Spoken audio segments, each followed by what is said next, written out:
श्रीहरि स्तोत्रम् जगज्जालपालं चलत्कण्ठमालं शरच्चन्द्रभालं महादैत्यकालं नभो नीलकायं दूरपारमायं सुपद्मासहायं भजेऽहं सदा बोधिवासं गलत्पुष्पहासं जगत्सन्निवासं सतादित्यभासं गदाचक्रशस्त्रं लसत्पीतवस्त्रं हसच्चारुवक्त्रं भजेऽहं रमाकण्ठहारं श्रुतिव्रातसारं जलान्तं विहारं धराभारहारं चिदानन्दरूपं मनोज्ञस्वरूपं भूतानेकरूपं भजेऽहं जराजन्महीनं परानन्दपीनं समाधानलीनं सदैवानवीनं जगज्जन्महेतुं सुरानीककेतुं त्रिलोकैकसेतुं भजेऽहं कृतामार्यगायं खगाधीशयानं विमुक्तिनिदानं हरारातिमानं स्वभक्तानुकूलं जगद्दुःखमूलं निरस्तार्थशूलं भजेऽहं समस्तामरेशं द्विरेफावकेशं जगद्विमलेशं उदाकाशदेशं सदा दिव्यदेहं विमुक्ताखिलेहं सुवैकुण्ठगेहं भजेऽहं सुरालीबलिष्ठं त्रैलोकीवरिष्ठं गुरूणाङ्गरिष्ठं स्वरूपेकनिष्ठं सदा युद्धधीरं महावीरवीरं महाबोधिधीरं भजेऽहं रमावामभागं दलानग्रनागं कृताधीनयागं गतारागरागं मुनीन्द्रसुगीतं सुरसम्परीतं गुणोधरतीतं भजेऽहं जगज्जालपालं चलत्कण्ठमालं शरच्चन्द्रभालं महादैत्यकालं नभो नीलकायं दूरपारमायं सुपद्मासहायं भजेऽहं सदा बोधिवासं गलत्पुष्पहासं जगत्सन्निवासं सतादित्यभासं गदाचक्रशस्त्रं लसत्पीतवस्त्रं हसच्चारुवक्त्रं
भजेऽहं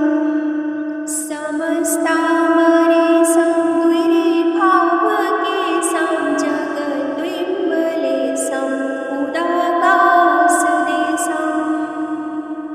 सदा दिव्यदेहं विमुक्ताखिलेहं सुवैकुण्ठगेहं भजेऽहं सुरालीबलिष्ठं त्रैलोक्यवरिष्ठं गुरूणाङ्गरिष्ठं स्वरूपेकनिष्ठं सदा युद्धधीरं महावीरवीरं महाबोधिधीरं भजेऽहं रमावामभागं दलानग्रनागं कृताधीनयागं गतारागरागं मुनीन्द्रसुगीतं सुरसम्परीतं गुणोधैरतीतं भजेऽहं जगज्जालपालं चलत्कण्ठमालं शरच्चन्द्रभालं महादैत्यकालं नभोनीलकायं दूरापारमायं सुपद्मासहायं भजेऽहं सदा बोधिवासं गलत्पुष्पहासं जगत्सन्निवासं सतादित्यभासं गदाचक्रशस्त्रं लसत्पीतवस्त्रं हसच्चारुवक्त्रं भजेऽहं रमाकण्ठहारं श्रुतिव्रातसारं जलान्तं विहारं धराभारहारं चिदानन्दरूपं मनोज्ञस्वरूपं भूतानेकरूपं भजेऽहं जराजन्महीनं परानन्दपीनं समाधानलीनं सदैवानवीनं जगज्जन्महेतुं सुरानीककेतुं त्रिलोकैकसेतुं भजेऽहं कृतामार्यगायं खगाधीशयानं विमुक्तिनिदानं हरारातिमानं स्वभक्तानुकूलं जगद्दुःखमूलं निरस्तार्थशूलं भजेऽहं समस्तामरेशं द्विरेफावकेशं जगद्विमलेशं उदाकाशदेशं सदा दिव्यदेहं विमुक्ताखिलेहं सुवैकुण्ठगेहं भजेऽहं सुरालीबलिष्ठं त्रैलोक्यवरिष्ठं गुरूणाङ्गरिष्ठं स्वरूपेकनिष्ठं सदा युद्धधीरं महावीरवीरं महाबोधिधीरं भजेऽहं रमावामभागं दलानग्रनागं कृताधीनयागं गतारागरागं मुनीन्द्रसुगीतं सुरसम्परीतं गुणोधैरतीतं भजेऽहं जगज्जालपालं चलत्कण्ठमालं शरच्चन्द्रभालं महादैत्यकालं नभोनीलकायं दूरापारमायं सुपद्मासहायं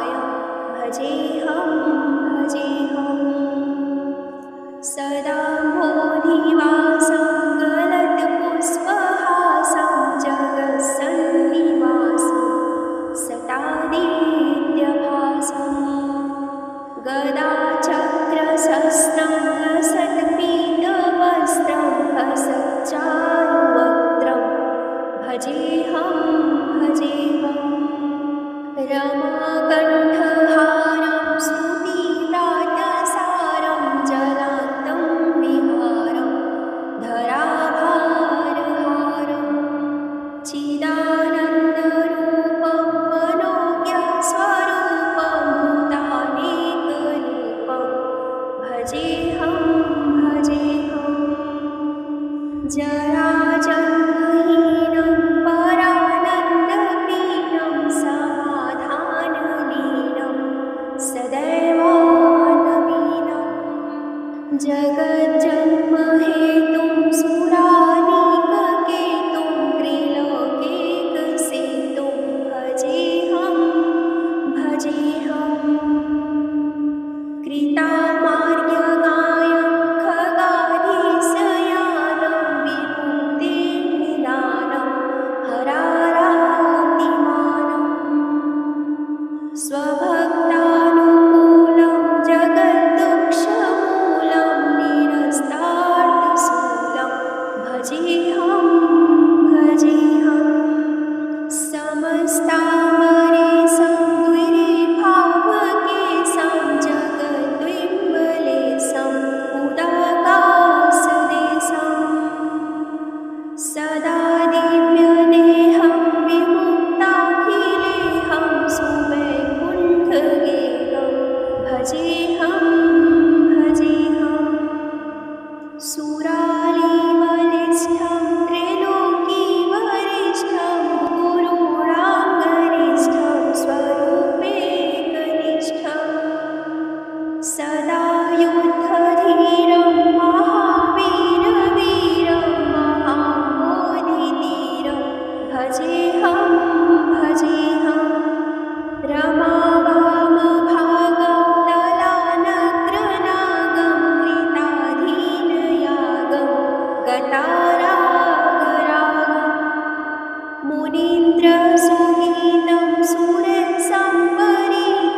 गुणोधरतीतं भजेऽहं जगज्जालपालं जलत्कण्ठमालं शरच्चन्द्रभालं महादैत्यकालं नभोनीलकायं दुरापारमायं सुपद्मासहायं भजेऽहं सदाम्भोधिवासं गलत्पुष्पहासं जगत्सन्निवासं सतादित्यभासं गदाचक्रशस्त्रं हसत्पीतवस्त्रं हसच्चारुवक्त्रं भजेऽहं रमाकण्ठहारं श्रुतिव्रातसारं जलान्तं विहारं धराभारहारं चिदानन्दरूपं मनोज्ञस्वरूपं भूतानेकरूपं भजेऽहं जराजन्महीनं परानन्दहीनं समाधानलीनं सदैवानवीनं जगज्जन्महेतुं सुरानीककेतुं त्रिलोकैकसेतुं भजेऽहं कृतामार्यगायं खगाधीशयानं विमुक्तिनिदानं हरारातिमानं स्वभक्तानुकूलं जगद्दुःखमूलं निरस्तार्थशूलं भजेऽहं समस्तामरेशं द्विरेफावकेशं जगद्विमलेशं उदाकाशदेशं सदा दिव्यदेहं विमुक्ताखिलेहं सुवैकुण्ठगेहं भजेऽहं सुरालीवलिष्ठं त्रैलोकीवरिष्ठं गुरूणाङ्गरिष्ठं स्वरूपेकनिष्ठं